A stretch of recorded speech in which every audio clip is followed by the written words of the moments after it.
Hello friends, welcome to our channel study अड्डा।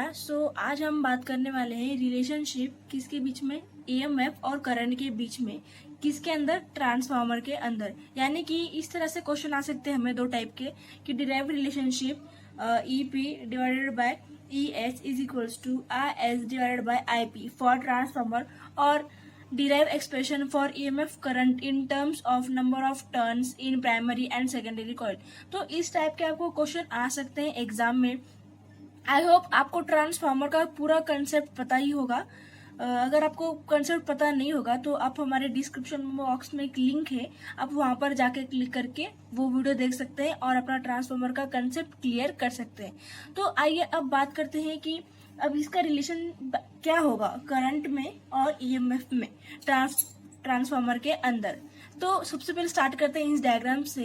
इस diagram में आपको क्या क्या दिखता है, तो देखिए यहाँ पर एक कोर है।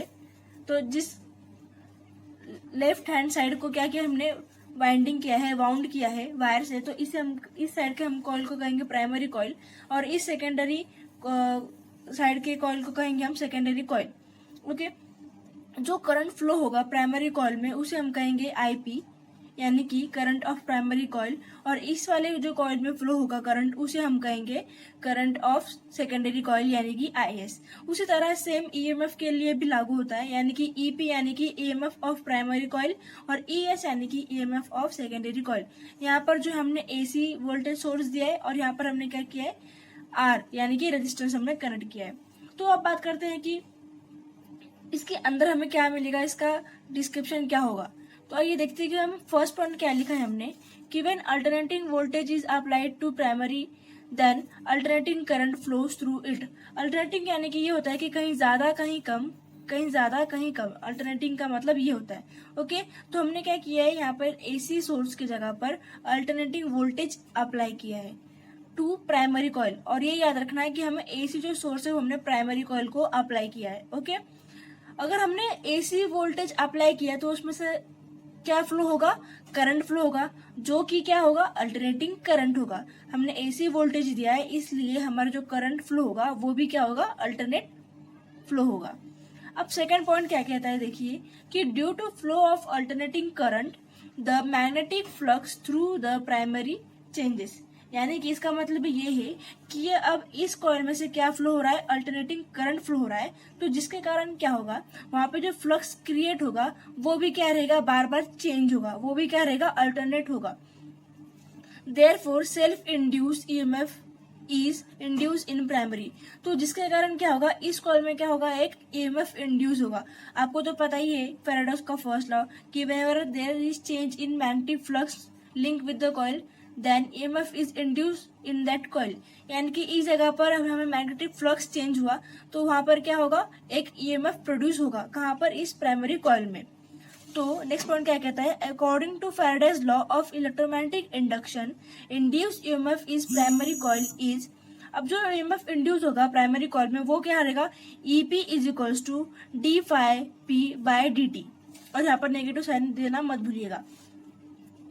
ओके, तो अब यहाँ पे जो NP है वो क्या है हमारा, number of turns of primary coil. हमने यहाँ पे जो NP ऐड किया है वो क्या है हमारा, number of turns of primary coil.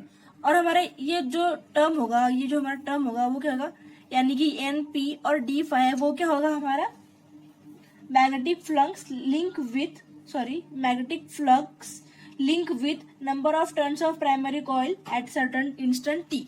तो ये जो हमारा टर्म होगा वो होगा ये जो मैंने अभी कहा, और ये जो minus D phi by D T है वो क्या हमारा फैराडेज लॉ, और हमने ये NP क्या ऐड किया है यहाँ पर, number of turns of primary coil.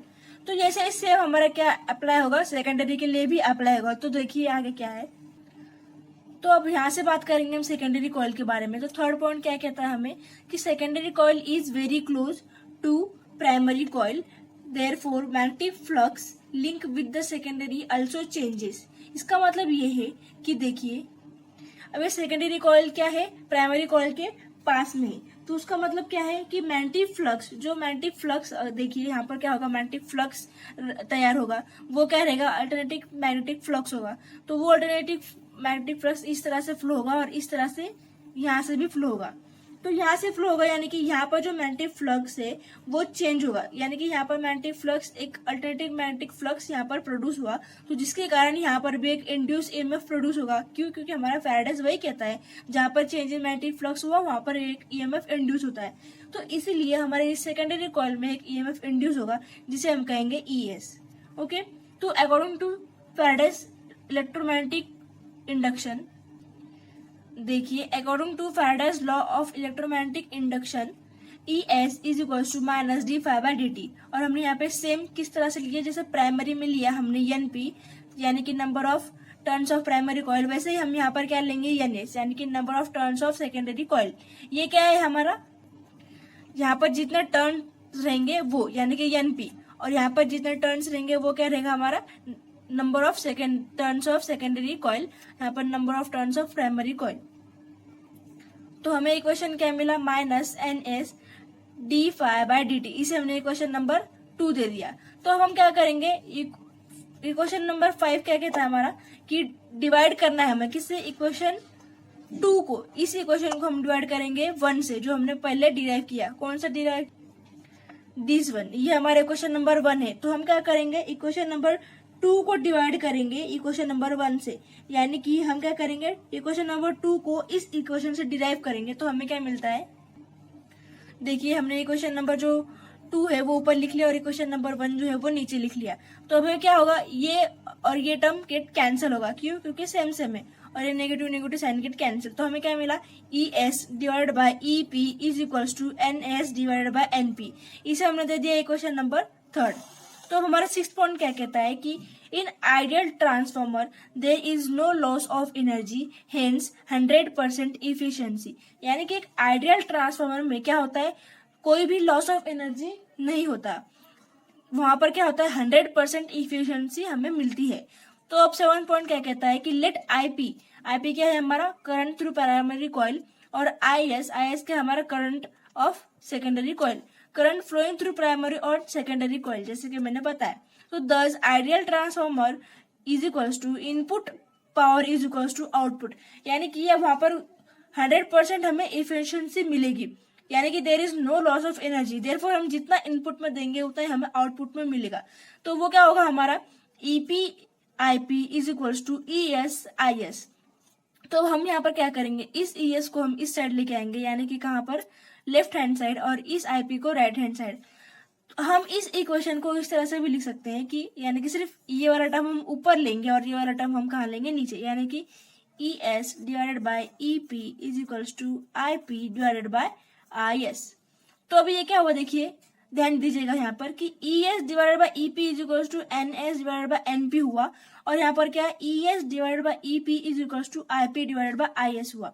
यानी कि ये और ये टर्म सेम है, यानी कि इसका मतलब ये भी क्या होगा, इक्वल ही होगा, इसका जो वैल्यू है वो भी क्या होगा, इक्वल होगा। अगर ये दोनों सेम है तो इससे जो हमने इक्वल में लिया वो, और इसके साथ जो हमने इक्वल में लिया वो भी सेम ही होगा। देयरफॉर हमें इस और इक्वेशन से क्या पता चलता है, यानी कि इक्वेशन नंबर 3 और इक्वेशन नंबर 4 से हमें क्या पता चलता है कि NS divided by NP is equals to IP divided by IS। इसका मतलब क्या हुआ, अब तीनों के तीनों सेम है, यानी कि EMF is equals to current is equals to हमारा क्या है, नंबर ऑफ टर्न्स, यानी कि EMF जितना होगा प्रोड्यूस उतना ही हमारा करंट होगा, और उतना ही क्या रहेंगे, उसके हिसाब से क्या रहेंगे वो नंबर ऑफ टर्न्स। यानी कि देखिए हमें लास्ट इक्वेशन क्या मिलता है, ये हमें लास्ट इक्वेशन मिलता है, यानी कि EMF जितना होगा उतना ही number of turns of coil रहेंगे, और उतना ही हमारा क्या होगा, करंट प्रोड्यूस होगा।